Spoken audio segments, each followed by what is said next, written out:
হযরত খিজির আলাইহিস সালাতু ওয়াস সালাম বগ্ন দেওয়ালের নিচ হইতে এতিম ছেলেদের জন্য যে সম্পদ বাহির করিয়াছিলেন, উহা ছিল একটা স্বর্ণের পাত।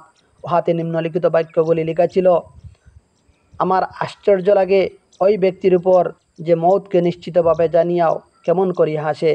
আমার আশ্চর্য লাগে ওই ব্যক্তির উপর যে উহা জানে যে এই দুনিয়া একদিন খতম হইয়া যাইবে, তবুও সে কেমন করিয়া দুনিয়ার দিকে আকৃষ্ট হয়। আমার আশ্চর্য লাগে ওই ব্যক্তির উপর যে উহা জানে যে সব কিছুই আল্লাহর তরফ হইতে নির্দিষ্ট হইয়া আছে, তবুও তাহার কোনো জিনিস হাসিল না হইলে কেন আফসোস করে। আমার আশ্চর্য লাগে ওই ব্যক্তির উপর যাহার আখিরাতের হিসাব দেওয়ার উপর পূর্ণ বিশ্বাস আছে, অথচ তবুও সে ধন সম্পদ জমা করে।